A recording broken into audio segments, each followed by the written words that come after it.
Setiap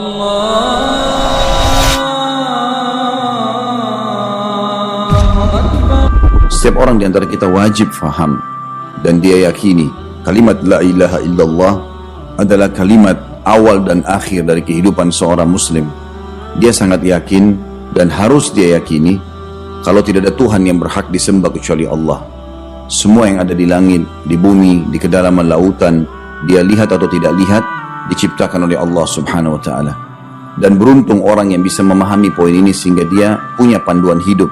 Karena orang yang mengenal Tuhannya, begitu dia lahir, dia buka mata, dia udah bisa menangkap sebuah poin pada saat dia sudah mulai dewasa dan faham bahwasanya semua ini tidak terjadi begitu saja. Karena begitu dia lahir, ini ayah, ini ibu. Dia nggak bisa pilih yang lainnya.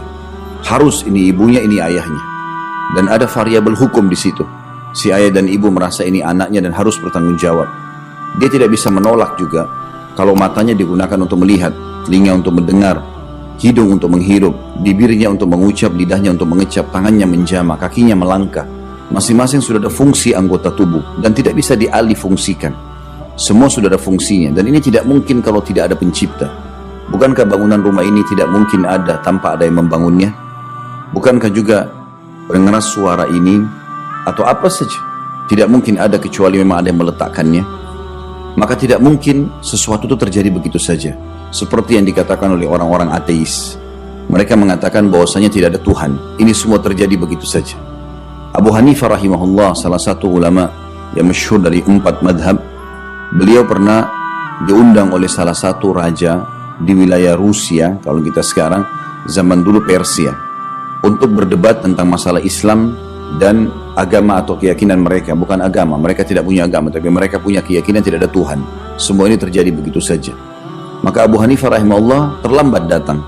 Lalu kemudian beliau masuk ke dalam istana raja tersebut, yang dimana mereka sudah menunggu semuanya, dan mereka sempat marah sambil rajanya mengatakan, Anda ini mengaku sebagai seorang muslim, kami tahunya muslim itu selalu tepat janji, kenapa Anda bisa telat datang? Maka Abu Hanifah rahimahullah membuka diskusi sekaligus menutup diskusi itu dan memberikan jawaban kenapa dia terlambat. Abu Hanifah terkenal sangat cerdas dalam berdebat.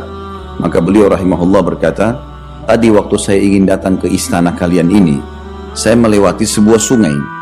Dan pada saat saya ingin melewati sungai, saya lama sekali menunggu, tidak ada kapal yang datang. Maka pada saat saya lagi lama menunggu, tiba-tiba ada pohon di sebelah saya tumbang di sungai itu, jatuh, roboh, kemudian terpotong-potong sendiri. Setelah terpotong-potong sendiri, ada tali entah dari mana terbang mengikat pohon-pohon atau batang pohon tersebut. Lalu kemudian menjadilah dia kapal kecil atau perahu yang bisa saya naik, lalu saya menyeberang sungai, barulah saya sampai ke tempat kalian. Kata raja tersebut, Anda ini sudah menggabungkan 2 keburukan. Sudah telat datang, kemudian tambah lagi Anda menceritakan cerita yang bohong. Mana bisa pohon tumbang, terpotong-potong sendiri, ada tali entah dari mana mengikat sendiri, lalu jadi kapal sendiri. Kata Abu Hanifah rahimahullah, apakah kalian tidak percaya pohon itu bisa tumbang sendiri, bisa terikat sendiri, bisa jadi kapal sendiri? Mereka bilang tidak mungkin, pasti ada manusia yang merakitnya. Maka kata Abu Hanifah rahimahullah, bagaimana kalian tidak percaya itu sementara kalian mengatakan seluruh fenomena alam ini tidak ada yang menciptakannya? Maka akhirnya mereka merenungi masalah itu, lalu kemudian mereka masuk Islam di tangan Abu Hanifah rahimahullah. Kita teman-teman sekalian sebagai seorang muslim sudah sangat dimanja oleh Allah, apalagi yang lahir dalam keadaan Islam. Karena begitu kita lahir diingatkan oleh orang tua kita, ada Tuhanmu namanya Allah, diajarkan cara menyembah Allah. Ada sholat 5 waktu, ada subuh 2 rakaat, ada duhur, ada asar 4 rakaat, ada maghrib 3 rakaat, ada isya 4 rakaat. Ini loh caranya, wudu, tutup aurat, hadap kiblat, ini bacaannya, ini wajibnya, ini sunnahnya, ini yang membatalkan. Ada puasa, ada zakat, ada berbakti sama orang tua, ada jenguk orang sakit. Padat sekali programnya. Orang-orang beriman sudah faham dari mana asal dia, ada Tuhannya Allah yang menciptakan, dan dia sudah tahu nama Tuhannya, ada Asma'ul Husna, nama-nama mulia yang bisa dipanggil sama dia. Dia tahu bagaimana komunikasi dengan Tuhannya, mengangkat tangan ke langit sambil berdoa, menyampaikan hajatnya apa saja. Kemudian juga dia dalam kehidupan ini dia tahu bermuamalah, bagaimana dia menikah, bagaimana dia berbisnis, bagaimana dia berpolitik, semuanya diajarkan. Sampai dia meninggal, tahu bagaimana prosesi mati, ada namanya husnul khatimah, ada su'ul khatimah. Bahkan diajarkan bagaimana cara mati yang baik, mati syahid di medan perang, mati dalam membela harta, membela keluarga, mati dalam ibadah. Dan disampaikan kalau su'ul khatimah itu mati dalam keadaan maksiat dan seterusnya. Nanti akan ada alam kubur, dijelaskan panjang lebar. Alam kubur itu ada alam barzah, ada di dalam situ kehidupan, kalau bukan taman dari taman surga atau lubang dari lubang neraka. Kemudian akan ada hari kebangkitan, dibangkitkan nanti di mahsyar, ditimbang amal baik dan amal buruk. Kata Nabi SAW, kalau orang meninggal dunia lalu masuk ke dalam kuburan, kalau dia orang beriman, maka akan datang malaikat mendudukkan dia lalu menanyakan kepadanya, siapa Tuhanmu, siapa Nabimu, apa kitabmu. Maka dia akan menjawab dengan lancar sekali. Kemudian dibukakan baginya pintu neraka, dan dia ketakutan melihat neraka tersebut karena dengan jeritannya, dengan suara yang menakutkan. Maka malaikat bilang, lihat dari apa Allah selamatkan dirimu. Maka ditutup pintu neraka tersebut lalu dibuka pintu surga dengan dayang-dayang, dengan permadani, dengan istana, dengan pemandangan yang indah. Maka malaikat bilang, ini tempat kau sekarang. Dia pun akhirnya merasa gembira, dan akhirnya Allah Subhanahu wa Ta'ala mengatakan, paparkan untuk hambaku ini perbandani dari surga yang tiap pagi dan petang datang kepadanya bau wanginya. Maka jadilah kuburannya taman dari taman surga. Jadi kita sudah tahu kuburan pun yang kita lihat batu nisan dan tanah bagi orang yang hidup, orang yang mati tahu kalau itu adalah taman dari taman surga orang beriman. Dan kalau orang kafir, orang fasik yang banyak maksiat, pasti akan tersiksa. Nabi SAW pernah melewati 2 buah kuburan lalu berkata, sungguhnya 2 penghuni kuburan sedang disiksa. Dan mereka disiksa pada hal yang mereka tidak anggap besar, tapi itu besar di sisi Allah. Yang satu tidak cebok pada saat kencing, tidak bersuci, dan yang satu suka mengadu domba. Kemudian Nabi SAW juga lewat kuburan yang lain pernah sambil kelihatan raut wajah beliau berubah dan seperti mengeluarkan kalimat menghardik. Kebetulan ada seorang sahabat bernama Rafi' radhiyallahu anhu melihat itu, lalu mengatakan, ya Rasulullah, adakah yang salah yang aku lakukan? Dia fikir dirinya yang sedang dipermasalahkan oleh Nabi SAW. Maka Nabi SAW mengatakan, bukan kamu hai Rafi', tapi penghuni kuburan ini. Dia waktu masih hidup, pernah saya tugaskan mengumpul zakat, kemudian dia menyembunyikan 1 lembar baju. Maka dengan itu Allah sekarang memberikan dia di kuburannya 1 lembar baju juga dari api neraka yang membakarnya. Ada kehidupan alam barzah diceritakan dengan banyak dalil berhubungan dengan masalah itu.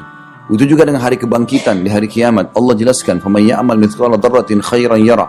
Siapa yang berbuat seperti biji sawi dari kebaikan, pasti dia akan lihat dan dihisab, diberikan balasannya. وَمَنْ يَعْمَلْ مِثْقَالَ ذَرَّةٍ شَرًّا يَرَهُ. Siapa yang berbuat dari keburukan seperti biji sawi akan dia lihat. Semua dipertemukan. Lalu diceritakan tentang ciri-ciri kebangkitan. Allah turunkan khusus surah Al-Qiyamah, menceritakan panjang lebar tentang keadaan hal tersebut. Surah Zalzalah dan banyak yang lainnya. Kemudian ada surga dan neraka, tempat tinggal abadi bagi orang beriman, surga, dan tempat abadi bagi orang kafir, musyrik dan munafik. Neraka sudah dirincikan dengan sangat rinci bagi orang beriman. Dari pasirnya, bangunannya, bidadari dan bidadarahnya, makanan dan kebun-kebunnya, segala macam hal sudah diceritakan. Begitu juga dengan neraka, siksa paling rendah sampai paling tinggi juga sudah diceritakan. Seorang muslim yang beriman sama Allah punya satu paket hidup yang dia sudah tahu. Dari mana asalnya, apa tujuan hidupnya, dan kemana arah dia hidup. Akan ada surga dan neraka dan bagaimana mencapai itu. Tapi orang-orang ateis tidak meyakini masalah itu. Mereka tidak punya Tuhan sehingga pelin-pelan. Dikatakan oleh para ulama, subhanallah, di zaman kita sekarang dengan teknologi yang canggih, Allah Subhanahu wa Ta'ala memudahkan para ateis. Kebanyakan mayoritasnya orang ateis yang tidak yakin ada Allah. Mereka justru yang banyak menjadi ilmuwan.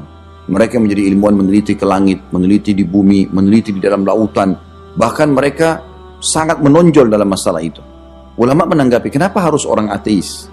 Ternyata memang karena mereka belum yakin ada Allah, sehingga Allah buat dia mengadakan penelitian. Sampai pada sebuah titik nanti dia hanya mengatakan, sungguh luar biasa, sungguh begini dan begitu. Jadi dia pun terkagum-kagum untuk meyakini Tuhannya. Kalau kita seorang muslim sudah sangat faham dan tidak butuh semua bukti itu. Karena kita sudah tahu, oh iya ini caranya begini, oh ini haram, oh ini halal. Saya kalau berbuat ini saya akan dapat ini. Semua keutamaan ibadah sudah ada. Kalau saya berbuat dosa ini loh ancamannya, semua sudah ada hukumannya. Maka sudah gamblang semua bagi seorang muslim. Kalau kita berjalan dengan akal fikiran orang-orang ateis yang mengatakan tidak ada Tuhan, mereka mengatakan manusia itu penduduk bumi yang paling canggih. Dan pertimbangan-pertimbangan karena manusia sekarang bisa membuat kereta api, pesawat, kapal laut, sekarang lebih canggih lagi dengan handphone, dengan internetnya, dengan laptop dan segala macam hal. Entah 10-20 tahun ke depan ada apa. Lalu mereka mengatakan manusia adalah penduduk bumi yang paling canggih. Kalau kita berjalan dengan akal-akalan mereka, kita semua manusia. Pertanyaan sederhana, apa andil kita yang hadir di sini dengan setetes air yang ada di depan mata kita ini? Kita cuma tahu ada sistem, haus, harus minum. Kalau enggak bisa.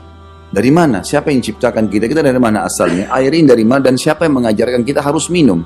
Enggak bisa ahli yang lain. Kalau kita haus makan, nggak bisa. Atau kita tidur tetap haus, harus air. Kemudian juga begitu kalau lapar, harus makan, nggak bisa yang lain. Capek, harus istirahat. Ada fenomena alam yang lengkap sekali yang kita tidak bisa menghindar darinya. Yang jelas-jelas harus ada yang menciptakan itu. Tapi seorang muslim sudah memahami kalau dia punya kalimat la ilaha illallah. Kalimat ini teman-teman, tidak ada Tuhan yang berhak disembah kecuali Allah, adalah kalimat luar biasa. Karena kalimat ini surga dan neraka ada. Karena kalimat ini kitab-kitab diturunkan. Karena kalimat ini rasul-rasul diutus. Karena kalimat ini diketahui mana halal, mana haram. Diketahui mana orang baik, mana orang buruk. Ini kalimat maknanya sangat dalam. Sampai 10 tahun pertama dakwah baginda Nabi SAW di Mekah, itu tahun ke-11 masa kenabian baru ada Isra Mi'raj, perintah sholat. Sebelumnya 10 tahun pertama nggak ada zakat, belum ada puasa, belum ada haji, belum ada jihad. Sholat pun masih disyariatkan oleh Allah SWT, sholat malam kepada baginda Nabi SAW, bukan umumnya muslimin. Nanti setelah itu baru ada perintah di tahun 11 masa kenabian. Maka 10 tahun ini apa dakwah Nabi SAW? Tentang masalah tauhid, penanaman itu. Bagaimana memahami ini batu, ini pohon, ini semua, ini makhluk. Kita ini sama dengan api, sama dengan air, sama dengan pohon, sama dengan semuanya sebagai makhluk. Langit, bumi, semuanya, udara, air. Tugas kita menggunakan semua ini sebagai fasilitas untuk mengenal Sang Pencipta Allah dan patuh padanya. Bukan malah bergantung pada benda-benda tersebut. Siapa yang bergantung maka dia bisa syirik. Diketahui bahwa usaha syirik adalah menyekutukan Allah, maka dianggap dia adalah orang yang melanggar. Kita harus memahami dulu memang ada pencipta Allah subhanahu wa ta'ala. Dan orang yang hidup mengenal Tuhannya, maka dia akan bahagia. Karena dia tahu dari mana asalnya, apa tujuan hidupnya, mana yang boleh tidak boleh, sampai bagaimana kalau dia meninggal nanti, kemana arah tujuan hidupnya.